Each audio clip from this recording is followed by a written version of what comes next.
산화 환원 반응식의 개수 맞추는 건데 그 개수 맞추는 문제 중에서 난이도가 제일 높은 문제였어요. 전반적으로 보면 한 난이도 한 중상 정도, 근데 변별력이 있는 문제는 한 3문제 정도가 꽤 까다로워. 요건 되게 생소한 보기였어요.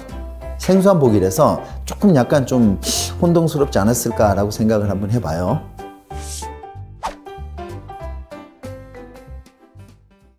예, 여러분들 그 시험 본다고 고생 되게 많았어요.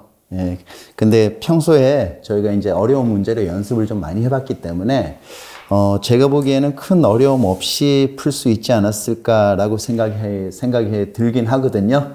예, 어쨌든 근데 실전에서는 여러분들 잘 모르니까 예, 일단 한 문제씩 한번 봐 나가도록 합시다. 1번이에요. 실험식이 나와 있고 분자식 구하라 그랬죠. 실험식 나와 있고 분자식 구하라 그랬습니다. 이게 지금 뭐냐면 예를 들어서 이제 우리가 실험식은 가장 간단한 정수비로 나타낸 게 실험식이죠. 그죠? 그래서 분자식은 또 이제 같은 원자끼리 다 묶어 놓은 게 이제 분자식이었어요. 근데 예를 들어서 가장 간단한 정수비, 얘가 이제 실험식이거든요. 근데 얘 분자량, 몰큘러 웨이트가 예를 들어서 28이라고 합시다. 지금 예를 드는 거예요.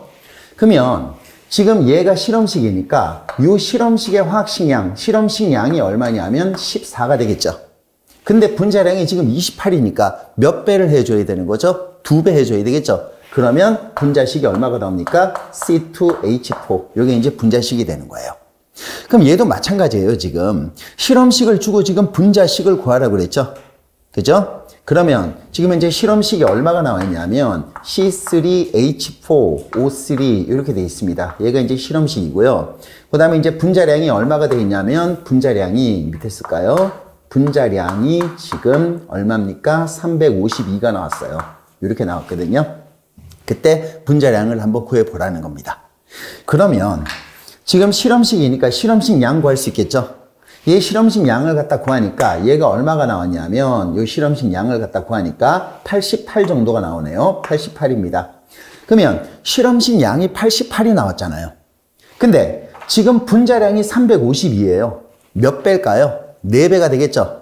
4배니까 결국 이 실험식으로부터 우리가 분자식을 구할 수가 있는데 분자식은 4배를 하면 되는 거예요. 4배. 그래서 얘가 16이 나오고요. 얘가 12 이렇게 나오면 되겠습니다. 그죠? 정답은 4번 나와요. 그래서 실험식으로부터 분자식을 구하는 그런 문제였습니다. 2번이 이제 그 산화 환원 반응식의 이제 개수 맞추는 거거든요. 산화 환원 반응식의 개수 맞추는 건데 그 개수 맞추는 문제 중에서 난이도가 제일 높은 문제였어요. 그러니까 이걸 문제를 한번 풀어보도록 할게요. 이게 지금 어떻게 접근을 해야 되냐면 MnO4가 나와 있죠. MnO4 마이너스 그 다음에 얘가 Fe2 플러스입니다. 이렇게 되고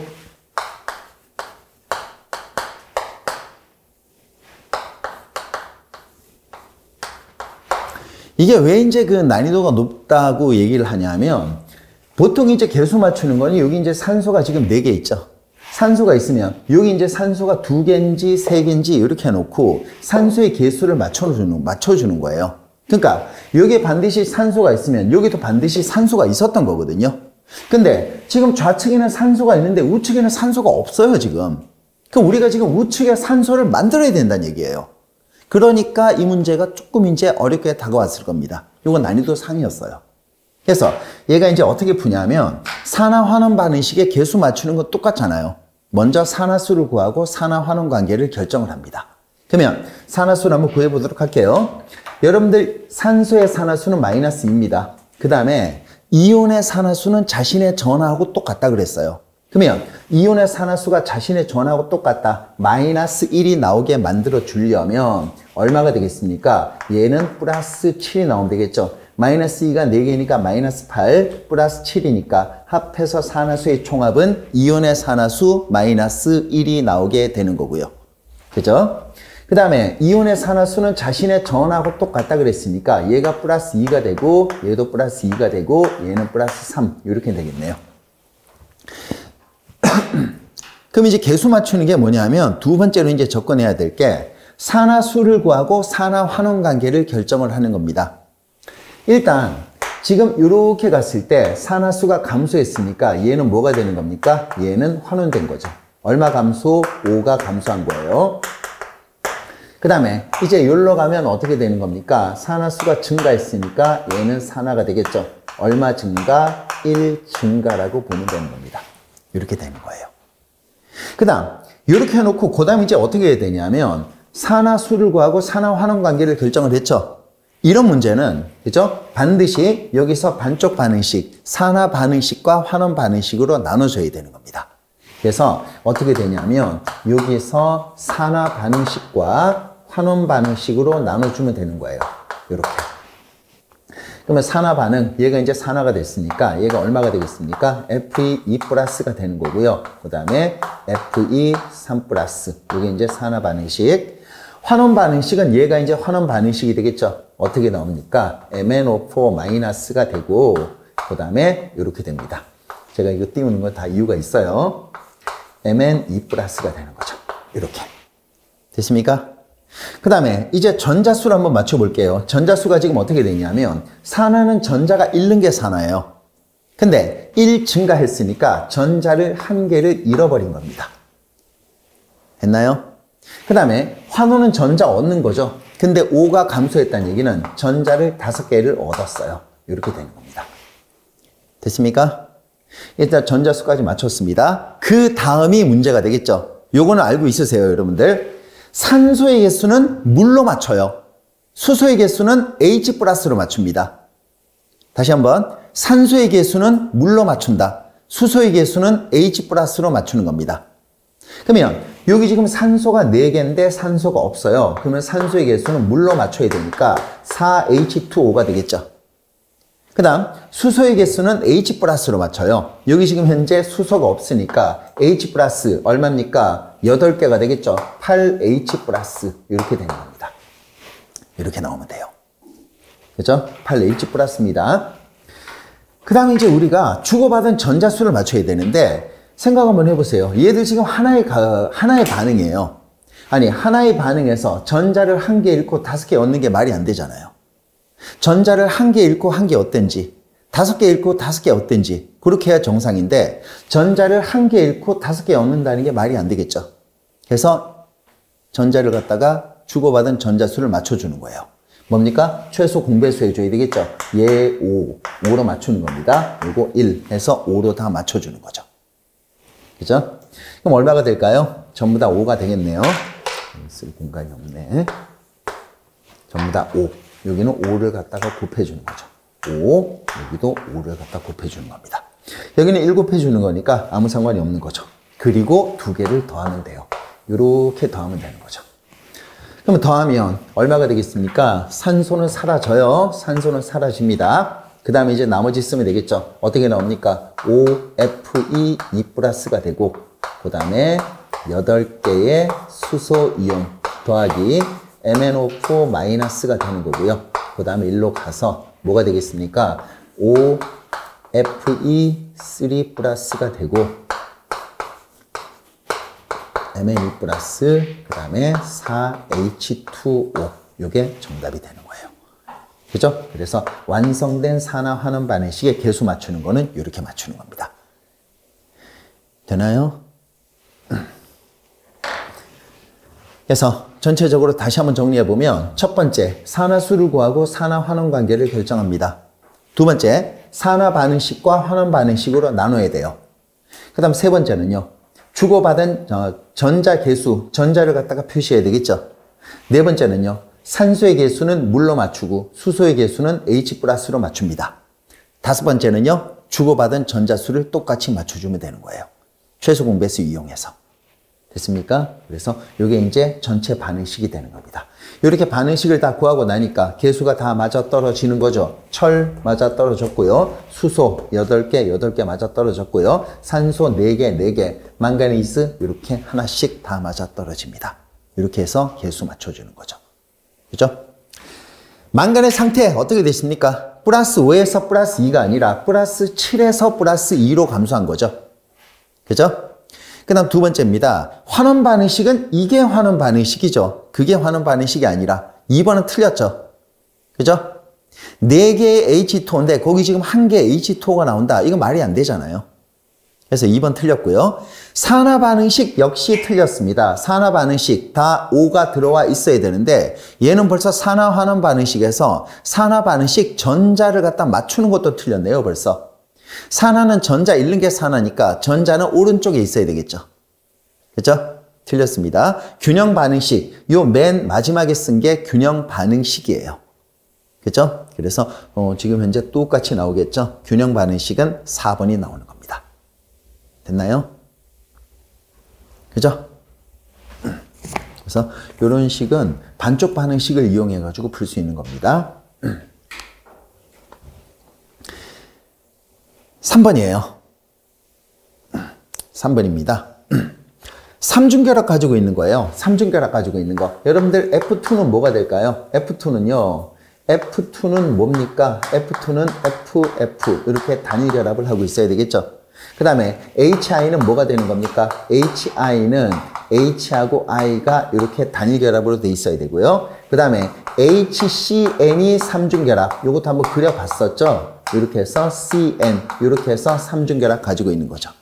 그 다음에 O2는 뭐가 되는 겁니까? O2는요, 이렇게 산소 원자 2개가 이렇게 이중결합하고 있다. 삼중결합하고 있는 건 HCN 3번이 되겠습니다. 그죠? 4번은 평형에 관한 문제, 르샤틀리의 원리, 이것도 연습 많이 했었죠? N2, 그 다음에 O2가 나오는 겁니다. N2, O2, 얘가 지금 반응이 진행되고 있는데 ENO가 나오게 되는 거고요. 그 다음에 흡열 반응이라는 얘기는 델타 H가 0보다 크다는 겁니다. 됐죠? 뭐가 되겠습니까? 흡열 반응으로 열이 생성물로 간주된다. 여러분들 열이 생성물일까요? 열은 생성물이라고 볼 수 없는 거죠? 틀렸습니다. 3번 볼게요. 산소를 추가하면 평형은 오른쪽으로 이동한다. 여러분들 르샤틀리의 원리가 뭡니까? 제가 일명 청개구리 법칙이라고 얘기했죠. 반대로 간다고 얘기했죠. 올라가면 내려가는 쪽으로. 그러니까 다시 한번 얘기하면 농도가 내려가면 농도가 높은 쪽으로 갑니다. 온도가 내려가면 온도가 높아지는 쪽으로 가야 되고요. 압력이 내려가면 압력이 올라가는 쪽으로 가야 되는 거죠. 그러면 얘가 지금 현재 3번을 한번 보니까 산소를 추가 첨가했어요. 그러면 산소가 많아지면 산소가 사라지는 정반응 우세로 가야 되는 겁니다. 그죠? 그래서 3번 정답이 되겠죠. 오른쪽으로 이동한다. 얘가 맞습니다. 그래서 4번의 정답은 3번입니다. 5번이에요. 구리 원소의 표기법. 여러분들 이거는 원자에서 원자 도입 부분에서 했던 겁니다. 원자 번호의 양성자 수, 전자수가 똑같아요. 원자 번호의 양성자 수, 전자수가 똑같습니다. 그러면 양성자가 29개라는 얘기는 원자 번호가 29개라는 얘기고요. 그 다음에 양성자 수 더하기 중성자 수가 전자수가 되는 거니까 요 양성자 수 더하기 중성자 수 34개를 하면 요게 이제 질량수가 되는 거죠. 그죠? 양성자 수 더하기 중성자 수가 질량수니까, 그죠? 질량수는 63이 나오는 겁니다. 표기는 이렇게 해줘야 되겠죠. 1번 정답이에요. 됐습니까? 그죠? 할만하죠? 그 다음 1차 이온화 에너지가 아니라 2차 이온화 에너지 구하는 거예요. 이것도 연습을 했었어요. 어떻게 했었냐면 얘가 원자 번호가 되는 거죠. 얘가 원자 번호, 그 다음에 얘가 이온화 에너지가 되는 겁니다. 이온화 에너지. 그럼 어떻게 되냐면 분명히 오른쪽 위로 갈수록 주기율표에서 오른쪽 위로 갈수록 이온화 에너지가 증가한다 그랬어요. 그러니까 무슨 말이냐면 4주기보다는 3주기, 3주기보다는 2주기로 갈수록 이온화 에너지가 증가합니다. 그죠? 그래서 뭐가 되겠습니까? 4주기보다는 3주기보다는 2주기로 갈수록 이온화 에너지가 증가한다. 그 다음에 또 같은 주기에서는요. 원자 번호가 증가할수록 이온화 에너지가 증가합니다. 2주기가 되고 3주기는 아래가 되겠죠. 같은 주기에서 원자 번호가 증가할수록 이온화 에너지는 증가합니다. 그래서 얘가 뭐가 됩니까? 리튬, 얘가 베릴륨, 붕소, 탄소, 질소, 산소, 얘가 플로린, 얘가 네온이 되는 거죠. 그 다음에 여기서 2주기, 3주기로 이렇게 내려오는 겁니다. 3주기도 마찬가지. 나트륨, 마그네슘, 알루미늄. 규소, 그죠? 인, 황, 염소, 아르곤 이와 같이 이온화 에너지가 정해지는 거예요. 얘가 뭡니까? 얘가 1차 이온화 에너지가 되는 거죠. 얘가 1차 이온화 에너지죠. 그죠? 그래서 1차 이온화 에너지가 되는 겁니다. 그러니까 구체적으로 개념을 한번 따져보면 전자 1몰 얻어서 중성 원자에서 전자 1몰 떼어내서 플러스 1가 양이온으로 만들기 위해서 흡수하는 에너지가 이온화 에너지였어요. 그죠? 그러면 리튬 같은 경우는 뭡니까? 리튬에서 전자 1몰 떼어내서 플러스 1가 양이온으로 만들기 위해서 흡수하는 이만큼의 에너지가 1차 이온화 에너지죠. 그죠? 이게 이제 1차 이온화 에너지가 되는 겁니다. 그 다음에 2차 이온화 에너지는 제가 어떻게 따지냐 그랬냐면 왼쪽으로 한 칸씩 보내면 된다 그랬어요. 이걸 언제 여러분들 시험 보는데 다 따지고 있어요. 1분에 한 문제씩 풀어야 되는데. 그래서 1차에서 2차로 갈 때는요. 왼쪽으로 한 칸씩 보내면 된다 그랬죠. 그죠? 그래서 뭡니까? 규소는 1로 가야 돼요. 알루미늄은 1로 가야 되고 마그네슘이 1로 가야 되고 나트륨은 1로 가야 되는 거죠. 누가 제일 큽니까? 나트륨의 2차 이온화 에너지가 제일 커야 되는 거예요. 그죠? 1번 되겠습니다. 이런 거는 이렇게 해서 빨리빨리 해결해 줘야죠. 그죠? 지금까지 제가 풀이한 대로 한번 해보세요. 이거 1분에 벌써 6문제 다 풀었어요. 아시겠습니까? 7번도 빨리 해야죠. 그죠? 일단 개념은 설명을 하겠지만 7번도 문제 풀 때는 개념대로 풀면 안 되는 거예요.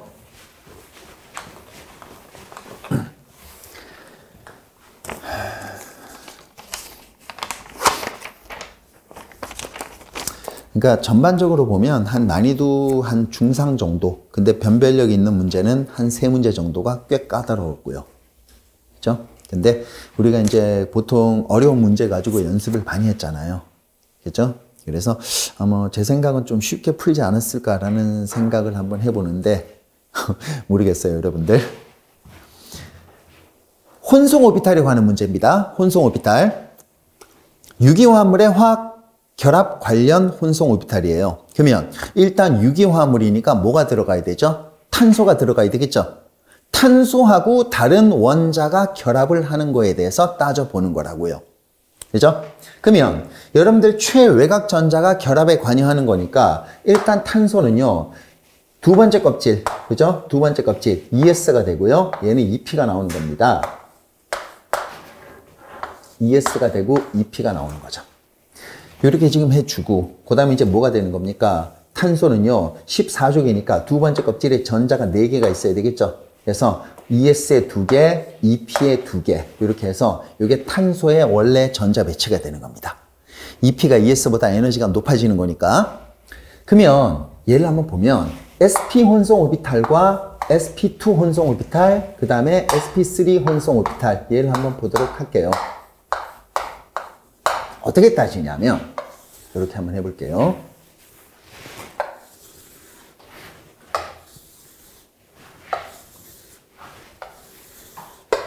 SP는 뭘까요? s오비탈 1개와 p오비탈 1개가 혼성이 되어 있는 거예요. 이렇게 혼성이 되는 겁니다. s오비탈 1개와 p오비탈 1개가 혼성이 되어 있는 거죠. 그 다음에 나머지 p오비탈에는 전자가 혼성에는 관여하지 않습니다.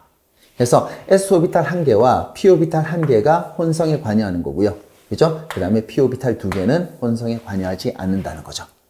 그죠? 그래서 뭡니까? sp 혼성 오비탈이 되는 겁니다. sp2 혼성 오비탈은요. s오비탈 1개와 p오비탈 2개가 혼성에 관여하는 겁니다. 그 다음에 나머지 p오비탈 1개는 혼성에 관여하고 있지 않는 거예요. 그래서 요렇게 되고 있는 거죠. 전자 4개가. 그 다음에 sp3 혼성 오비탈은요.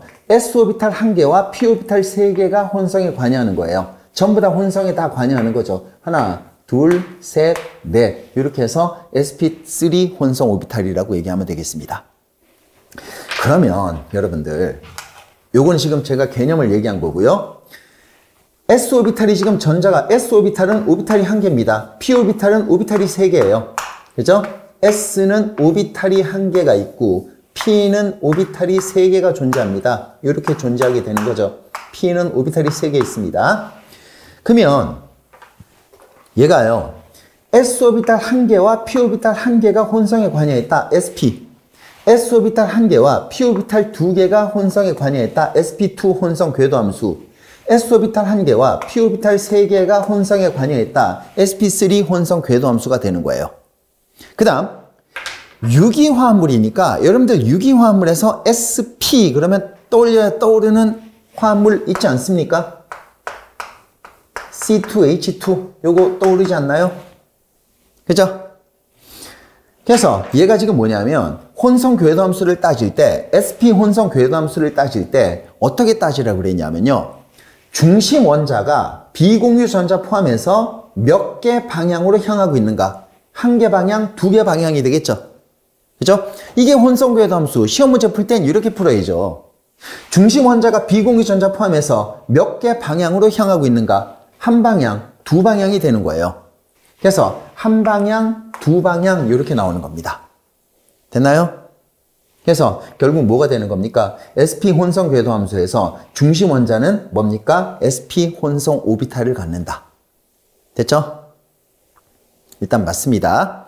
혼성 궤도함수에서 중심 원자는 비공유 전자 포함해서 한 방향, 두 개 방향으로 향하고 있습니다. 그래서 한 방향, 두 개 방향으로 향하고 있다. sp 혼성 오비탈이라고 얘기할 수가 있는 거고요. 그 다음 sp 혼성 오비탈은 몇 개의 오비탈을 갖느냐? 혼성 궤도함수가 몇 개를 갖느냐? 이건 여러분들 SN 넘버라고 해서 입체수하고도 상관이 있습니다.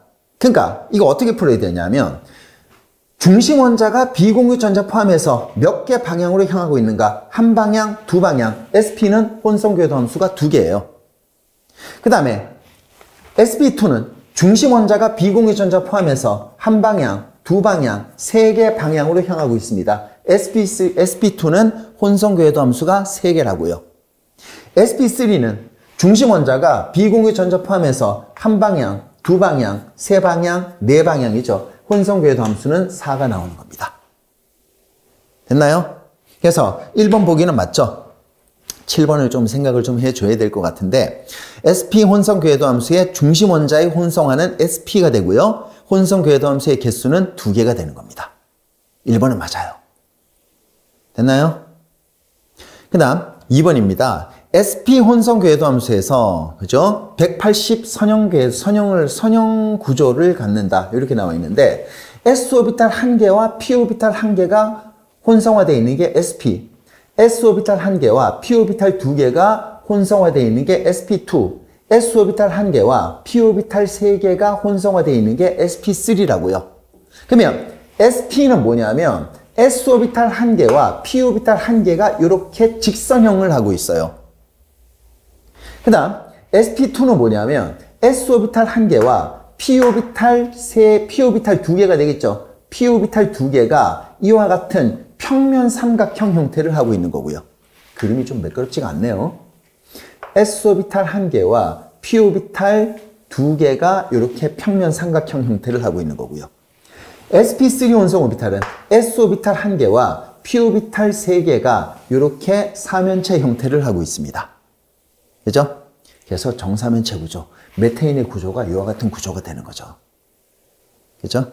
그래서 sp 혼성 오비탈, sp 혼성 궤도함수는 180도 선형 구조가 맞습니다.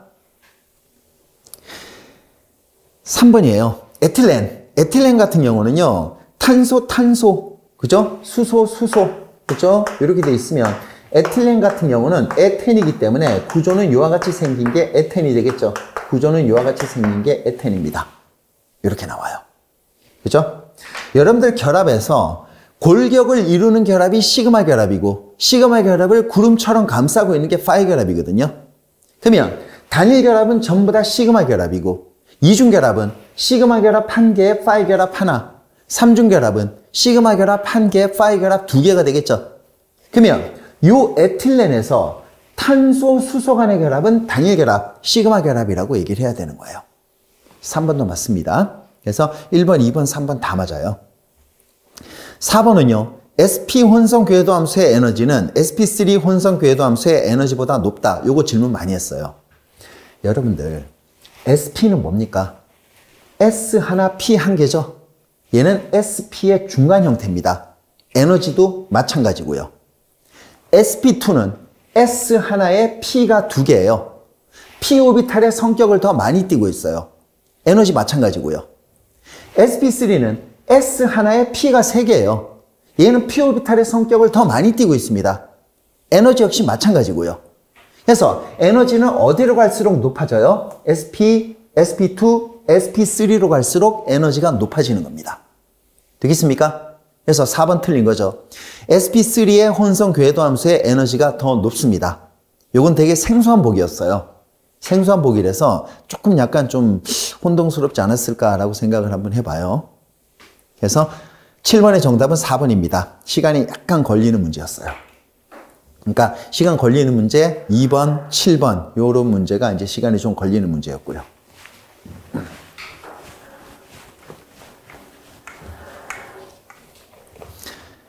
8번이에요. 기체 문제입니다. 어떤 온도와 압력이다 이렇게 나와 있죠. 근데 여러분들 기체 문제 풀 때 반드시 어떻게 풀어라? PV 꼴 nRT를 이용해서 기체 문제를 풀라 그랬죠. 그죠? 근데 여러분들 지금 한번 보면 압력 변하고 있어요. 9분의 1로. 온도도 변하고 있어요. 3배로. 지금 양도 절반이 되고 있어요. 온도, 압력, 몰수가 다 변하고 있죠. 이때 부피를 구하라는 겁니다. 이때 부피. 뭡니까? P분의 nRT 이용해서 이때 부피를 갖다 구하면 되는 거예요. 그죠? 하나씩 한번 써볼게요, 그러면요. 지금 처음에 지금 부피가 20ml입니다. 근데 여기에서 압력이 9분의 1이에요. 9분의 1배. 온도는 3배입니다. 양은 절반으로 줄었어요. 이렇게 나오겠죠? 그러면 얘 계산하면 얼마입니까? 얘 9분의 1이네. 9분의 1분의 얼마입니까? 2분의 3이 되겠죠. 2분의 3. 얼마입니까? 2분의 27이 나오겠죠. 부피는 2분의 27배가 되는 거예요. 그래서 됐습니까? 해서 부피가 2분의 27배가 되는 겁니다. 그러면 처음에 부피가 지금 현재 얼마입니까? 처음에 부피가 20인데 거기에서 2분의 27배가 됐으니까 얼마가 될까요? 이놈의 총 부피는 270ml가 되는 거죠. 됐습니까? 그래서 이거 정답 3번이 나오는 겁니다.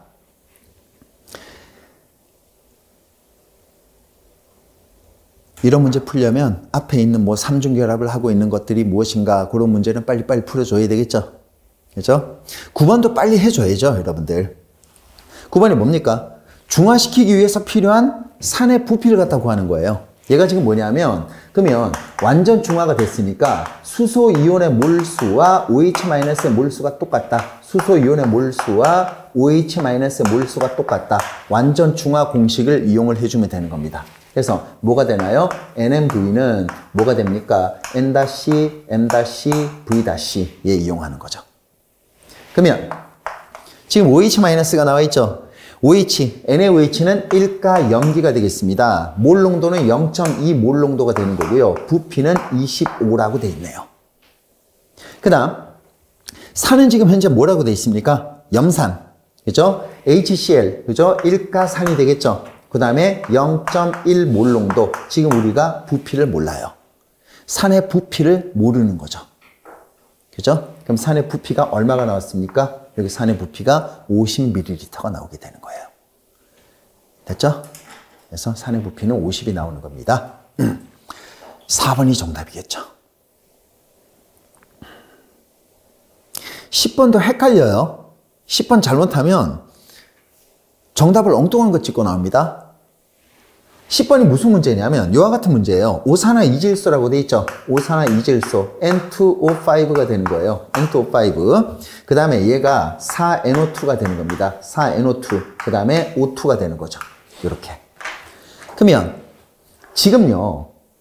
시간분의 농도 변화량이 속도예요. 생성 속도를 갖다 구하라고 그랬는데 여러분들 속도가 뭐라고요? 시간분의 농도 변화량이 속도거든요. 시간분의 농도 변화량이 속도가 되는 겁니다. 시간분의 농도 변화량 이렇게 되는 거죠. 그러면 여러분들 거기 0.2초마다 0.08몰씩 지금 현재 분해가 된다고 돼 있죠. 이걸 갖다가 시간분의 0.2분의 0.08 이렇게 하면 맞나요? 시간분의 몰수, 시간분의 몰수라고 얘기하면 안 되겠죠. 시간분의 농도니까 농도를 구해야죠. 우리 몰수 집어넣으면 안 되잖아요. 그죠? 그래서 농도를 갖다 구해내야 되는 겁니다. 농도를 구해서 농도 변화량에다가 넣어야 되겠죠. 그러면 얼마가 될까요? 0.2초마다 0.08몰씩 지금 분해가 된다고 되어 있습니다. 부피가 4리터예요. 그러면 농도 구할 수가 있겠죠. 몰 농도 어떻게 구합니까?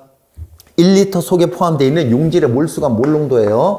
지금 4리터에 얼마입니까? 0.08몰이 있으니까 1리터에는 0.02몰이 있겠죠. 그러면 농도는 0.02몰 농도가 되는 겁니다.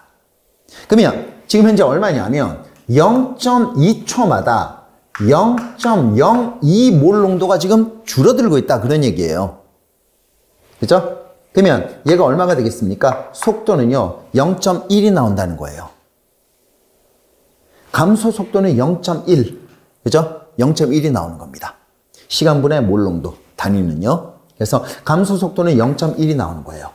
그러면 생성 속도는 뭡니까? 이거의 절반이 되겠죠. 오산화이질소의 절반이 되겠죠. 감소 속도가 지금 현재 0.1이에요. 그러면 생성 속도는 얼마입니까? 0.1의 절반이기 때문에 0.05가 나와야 되겠죠. 되겠습니까? 그죠? 예, 정답은 3번 나오는 겁니다.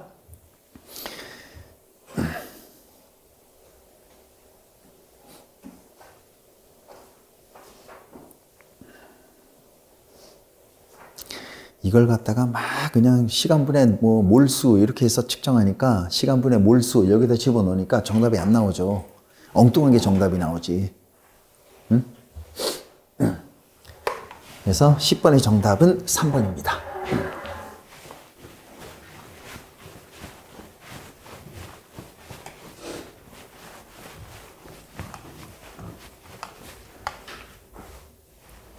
(11번이에요) 반응지수 Q하고 평형상수 K와의 관계입니다. 지금 현재 평형상수가 지금 현재 나와 있어요. 평형상수가 얼마로 되어 있냐면 반응물 농도분의 생성물의 농도가 평형상수 K이기 때문에 이렇게 나와 있고요. NO2의 제곱이 나와 있습니다. NO2의 제곱 이렇게 되어 있는 거죠. 얼마일까요? 이 평형상수가 지금 현재 0.21이래요. 그러면 지금 현재 반응지수 Q라고 되어 있죠. 분명히 지금 반응지수 Q도 현재 평형상수식하고 똑같아요. 그죠?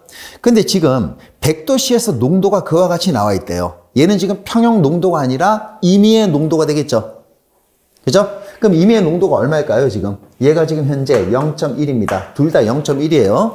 그러면 얘가 0.1, 얘는 0.1의 제곱이니까 0.01이 나오겠죠. 얘 계산하면 얼마? 0.1이 나온다. 그런 얘기예요. 그러면 평형상수가 0.21이고요. 반응지수 Q가 0.1이라고요. 그러면 결국은 뭡니까? Q가 K보다는 작다는 거예요. 그러면 요거 개념대로 미리 마무리 지어놓고 문제 풉시다. 지금 이와 같이 나왔으니까 이 Q가 안정한 K 값에 도달하려면 Q 값이 커져야 되겠죠. 그죠? Q 값이 커지려면 분자 값이 커져야 되겠죠. 분자 값이 커지려면 생성물이 많아져야 되겠죠. 얘는 정반응 우세하게 진행이 돼야 돼요. 그죠? 얘는 정반응 우세하게 진행이 돼야 되는 겁니다. 그죠? 근데 뭡니까? 아직까지 K에 도달해 있지 않는 상태입니다. 그죠? 아직까지 K에 도달해 있지 않는 상태가 되겠죠. 되나요? 그죠? 그래서 정답 4번 나오는 겁니다.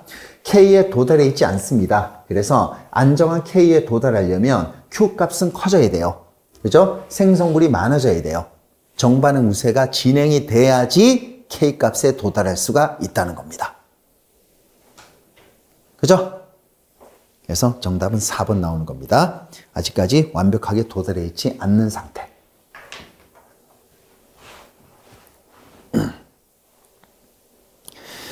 12번은요, 염기세기라고 그랬는데, 요거 여러분들 조금 이제 생각해 줘야 돼요. 이거 뜬금없이 얘를 어떻게 알 수 있을까? 여러분들 식을 갖다가 두 가지를 써야 됩니다.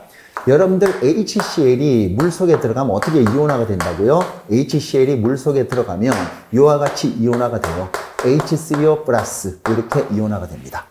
그 다음에 HCn이 물 속에 들어가면 얘가 어떻게 이온화가 된다? 이런 식으로 이온화가 되겠죠? CN-가 되고 H3O 플러스가 되는 거죠. 둘 다 산이기 때문에.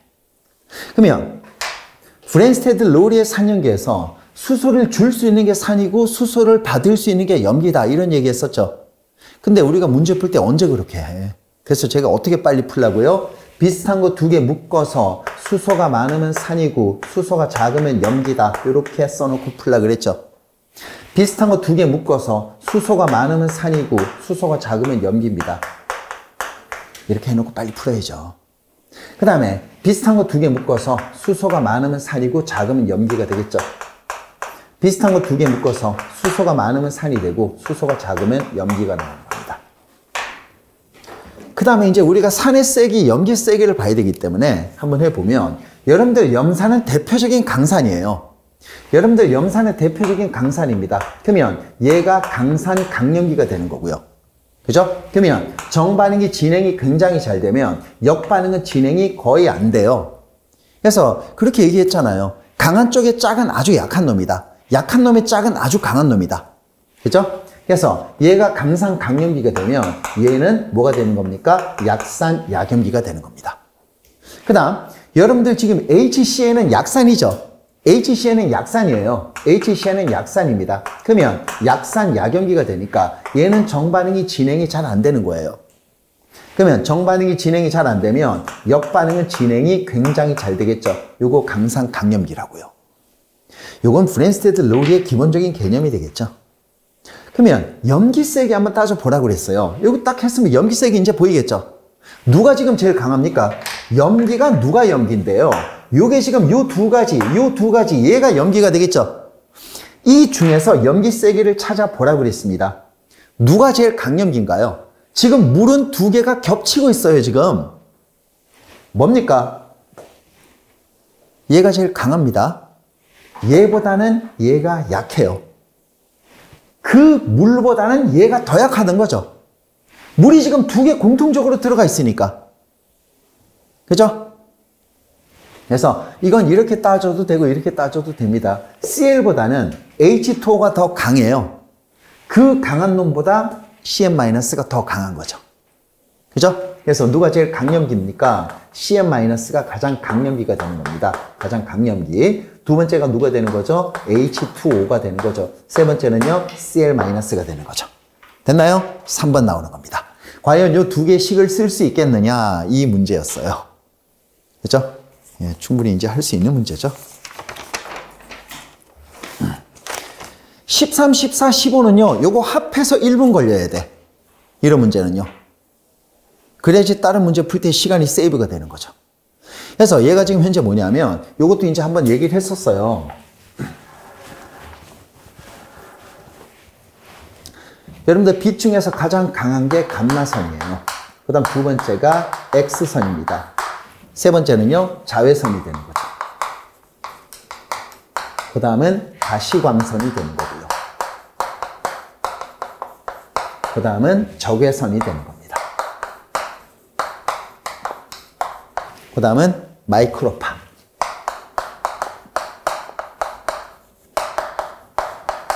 그 다음에 라디오파. 딱 봐도 누가 에너지가 더 큽니까? 어디로 갈수록 커요? 감마선으로 갈수록 큰 거죠? 그죠? 감마선은요, 이거 암 치료할 때 쓰는 거예요. 그래서 뭐가 되는 겁니까? 에너지는 여기서 진동수에 비례하고 파장에 반비례한다. 이렇게 나오는 거죠. 그래서 이렇게 쓸 수 있는 겁니다. 에너지는 진동수에 비례하고 파장에 반비례한다. 됐습니까?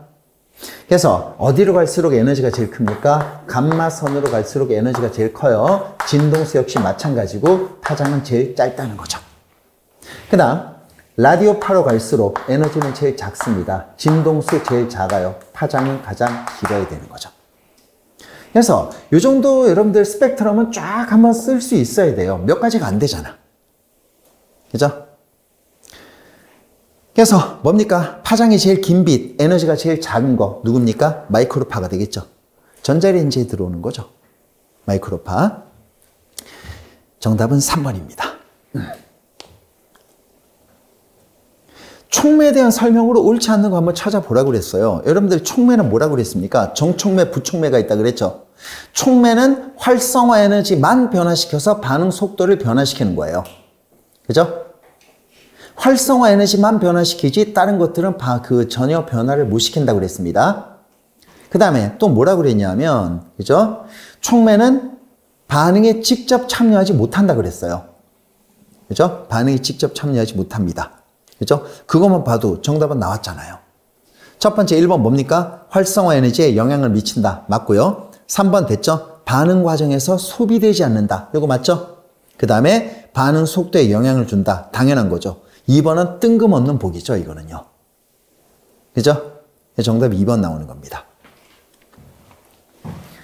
그 다음 상온에서 고체로 존재하는 물질. 이것도 암기사항이죠. 여러분들 17쪽 할로젠 할 때 이거 뭐라고 그랬습니까? Br2가 되는 거고요. 그 다음에 얘 I2가 되는 거죠. 다 한 번씩 해봤잖아 지금요. 플로린 같은 경우는 기체가 되겠죠. 염소도 기체가 되겠죠. 브로민은 뭡니까? 액체가 되는 거고요. 아이오딘은 뭡니까? 고체가 되는 거죠. 정답 1번 나왔네 벌써. 됐습니까? 정답 1번 나오는 거죠. 됐나요?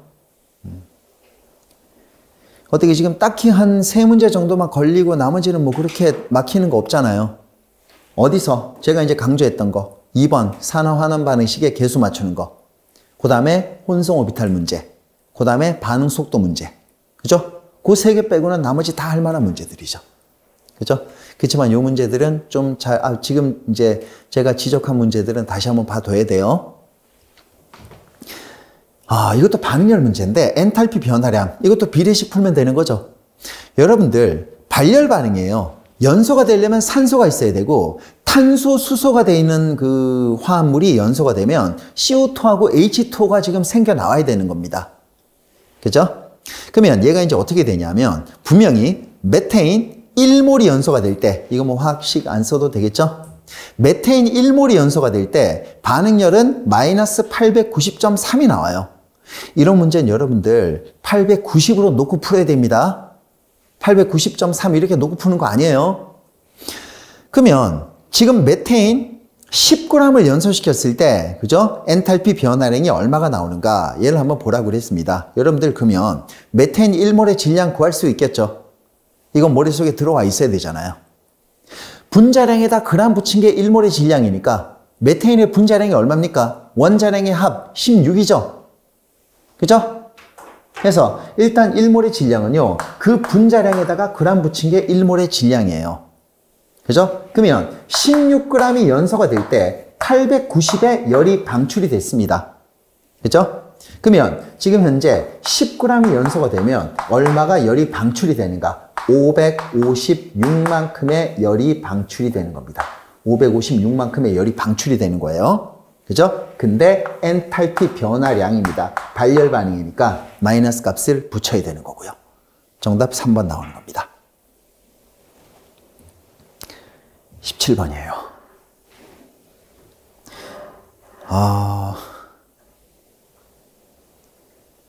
ClO3-예요. ClO3- 원자가 전자의 개수입니다. 원자가 전자의 개수. 예, 원자가 전자의 개수. 이게 지금 보기가 약간 매끄럽지도 않고 좀 약간 그런 것들이 있어요. 또 보기에 이제 빠져 있는 것도 있고 좀 그렇죠. 그렇죠? 이거 최대한 복귀시킨다고 복귀시켜 놓은 거예요, 지금. 최선을 다해서 지금 복귀시켜 놓은 거거든요.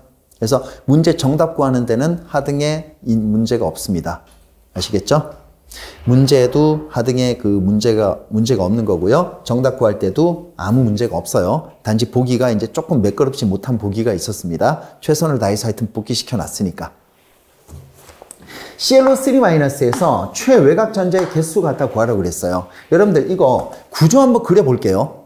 구조 어떻게 그리냐면 개수가 작은 거를 중앙에 놓고 그린다고 그랬어요. 개수가 작은 거 중앙에 이렇게 놓고, 개수가 작은 거 중앙에 놓고 그립니다. 그 다음 어떻게 하냐면 첫 번째로 해야 될 게 최외곽 전자의 개수를 구해요. 원자가 전자의 개수를 구합니다. 산소는 16쪽이니까 6이죠. 염소는 17쪽이니까 7이죠. 얼마입니까? 6, 6, 6, 7, 25개가 되겠죠. 거기다가 전자 한 개 얻었으면 26개가 나와야죠. 그죠? 정답 나왔어 이미. 되나요? 근데 우리 직접 그려가지고 한번 해볼게요. 얘가 어떻게 되냐면 최각 전자수를 먼저 구합니다. 그래서 6, 6, 6, 7 해서 25개에서 전자 1개 얻어서 26개가 됐습니다. 그래서 얘가 지금 현재 26개가 나온 거죠. 그 다음 가장 간단한 단일결합 구조를 이렇게 그려요. 그죠? 그 다음 이제 어떡합니까? 최각 전자수에서 단일결합 구조를 그리는데 이용된 전자수를 빼줍니다. 결합선 1개가 전자가 2개니까 6개를 빼주면 되는 거죠. 얘가 플러스 20이 나오는 거예요. 이거 이따가 다 해볼 겁니다. 다시. 그 다음에 이제 뭡니까? 옥텟 규칙을 만족하기 위해서 필요한 전자수를 갖다 계산하는 겁니다. 결합선 1개가 전자가 2개니까 옥텟 만족하려면 요거 전자 6개 있으면 되겠죠. 얘 전자 6개 있으면 되겠죠. 얘 전자 6개 있으면 되겠죠. 얘 전자 2개만 있으면 되겠죠. 그러면 6, 6, 6이니까 옥텟을 만족하려면 전자가 몇 개가 있어야 돼요? 20개 있어야 되겠죠. 그러면 옥텟을 만족하기 위해서 필요한 전자수는 20개예요. 그 다음은요, 여기서 얘를 빼주는 겁니다. 여기서 20을 갖다가 빼주면 0이 나오는 거예요. 그럼 이제 어떡합니까? 이게 만약에 플러스 값이 나오면 이 결합 부위에 전자를 제공을 해야 돼요. 이게 만약에 플러스 2가 나왔다. 플러스 2는 전자가 2개란 얘기예요. 그러면 결합선 하나 여기다가 이렇게 결합선 1개 제공하라는 거예요. 플러스가 나오면. 근데 얘는 지금 0이잖아요. 그럼 그냥 전자 20개 찍으면 돼요. 전자 20개 찍어 봅시다. 하나, 둘, 셋, 넷, 다섯, 여섯, 일곱, 여덟, 아홉, 열, 열하나, 열둘, 열세, 열네, 열다, 열여, 열일곱, 열여덟, 열아홉, 스물. 됐네요. 그 다음에 우리가 그린 구조가 맞는지 틀렸는지 형식 전화 이용해서 확인 사살 해주면 되는 거죠. 형식 전화 한 개씩 한번 구해보도록 할게요. 자신의 최각 전자수 빼기 6이죠. 결합선의 수 빼기 비공유 전자수 얼마입니까? 마이너스 1 나오네요. 자신의 최각 전자수 빼기 결합선의 수 빼기 비공유 전자수 얘도 마이너스 1, 마이너스 1 다 똑같으니까 마이너스 1 나와야죠. 그 다음 얘는 얼마입니까? 7이죠. 자신의 최각 전자수 7 빼기 결합선의 수 빼기 비공유 전자수 얘 형식 전화는 플러스 2가 나오네요. 뭐라고 그랬습니까? 중성화합물은요 각 원자의 형식 전화가 전부 다 0이 나와야 돼. 이온성화합물은 각 원자의 형식 전화의 합이 전부 다 각 원자의 형식 전화의 합이 전체 전화가 돼야 돼요. 그 다음 형식 전화는 0이 가장 안정합니다. 근데 0이 안 되더라도 형식 전화는 마이너스 1, 0, 플러스 1 여기서 끝을 내야 돼요. 이게 나오면 안 된다니까요. 이런 게 나오면 안 돼요. 그죠? 그럼 얘를 갖다 다시 이제 수정을 해줘야 됩니다. 어떻게 수정하냐면 일단 형식 전화가 0이 가장 안정하다 그랬으니까 최대로 0으로 맞춰가다가 마지막에 각 원자의 형식 전화의 합이 전체 전화가 나오도록 만들어주면 되는 거죠. 됐습니까? 그러면 일단 최대로 0으로 맞춰가다가 0이 가장 안정해진다 그랬으니까 최대로 0으로 맞춰가다가 각 원자의 형식 전화의 합이 전체 전화가 나오도록 만들어 보도록 합시다. 그러면 요거 전자 2개 지워요. 전자 2개가 결합선 1개니까 이렇게 넣어주면 되겠죠. 그럼 형식 전화 0 나오잖아요. 자신의 최각 전자수 빼기 결합선의 수 빼기 비공유 전자수 해주니까 0 나왔잖아요. 그 다음 얘도 마찬가지. 요 전자 2개 지우고 이렇게 한번 넣어보세요. 그럼 얘 얼마입니까? 형식 전화 0 나오잖아요. 얘 형식 전화 얼마가 나옵니까? 얘 형식 전화 17쪽이죠. 자신의 최각 전자수 빼기 결합선의 수 빼기 비공유 전자수 얘 0 나왔네요. 그럼 얼마가 됐습니까? 그죠? 이온성 화합물에서 각 원자의 형식 전화의 합은 전체 전화가 나왔다. 이게 가장 안정한 구조가 되는 겁니다. 됐습니까? 구조는 이렇게 그리는 거예요. 그래서 루이스 구조식에서 그 구조 그리는 방법은 이렇게 그리는 겁니다. 그래서 확장된 옥텟 규칙이라고 얘기를 하죠. 옥텟 규칙을 벗어나는 화합물의 루이스 구조식은요. 전부 다 지금 얘기한 것 같이 이런 식으로 구하는 겁니다. 이런 식으로요.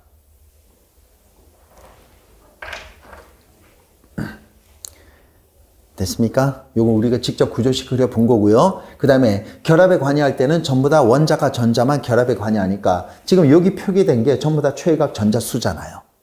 그럼 최각 전자수가 몇 개입니까? 하나, 둘, 셋, 넷, 다섯, 여섯, 일곱, 여덟, 아홉, 열, 열하나, 열둘, 열세, 열네, 열다섯, 열여섯, 열일곱, 열여덟, 열아홉, 스물.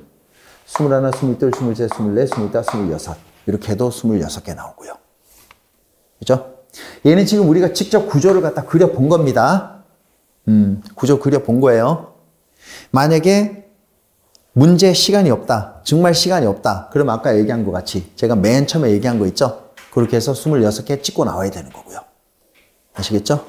구조는 이렇게 그리는 겁니다. 되겠습니까? 2번 나오네요.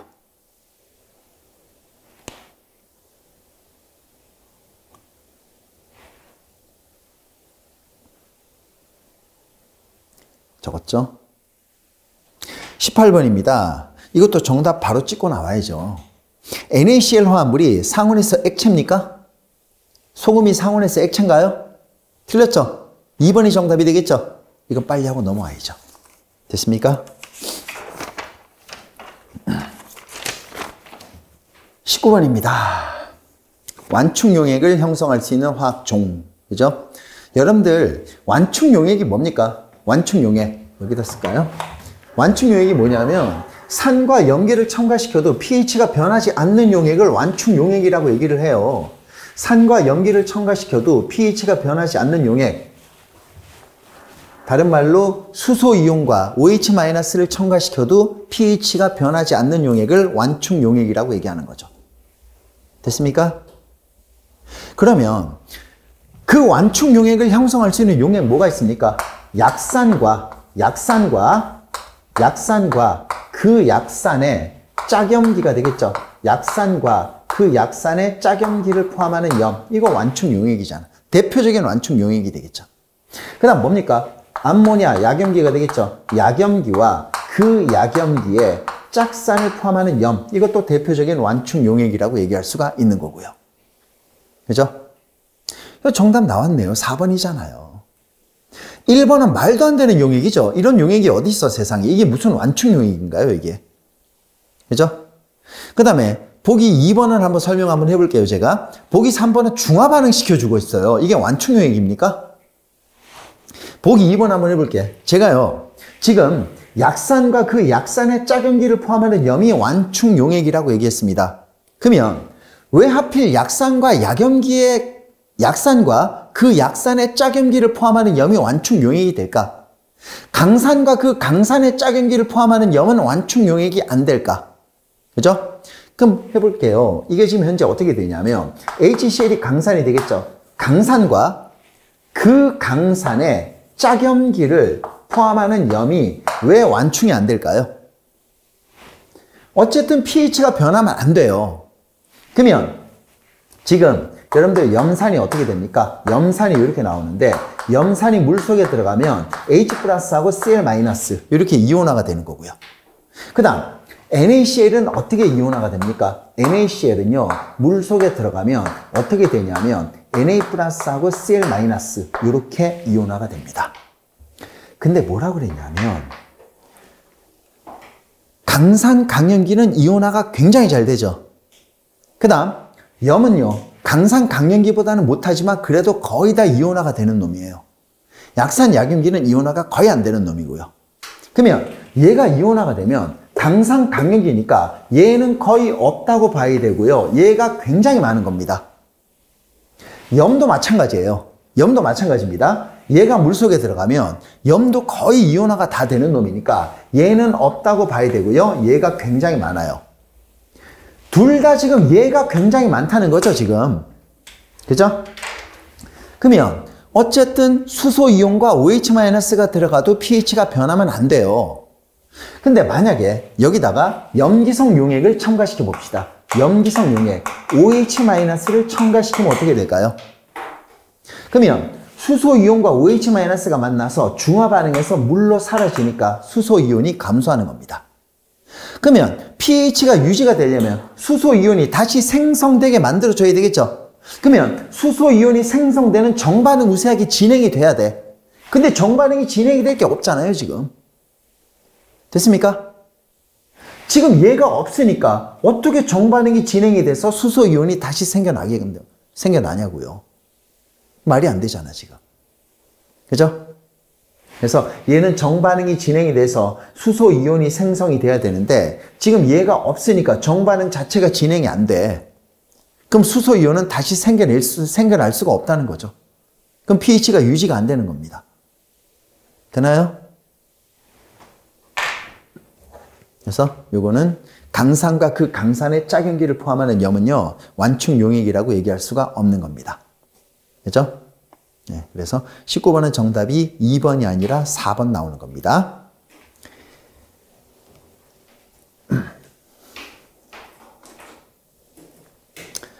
이것도 사실은 1분 만에 풀어야 돼요. 그죠? 대표적으로 이 완충 용액 항상 봐왔잖아. 이거는요. 대표적인 완충 용액으로 항상 본 거잖아요. 그러니까 19번도 보자마자 4번 딱 찍고 나와야죠. 그죠?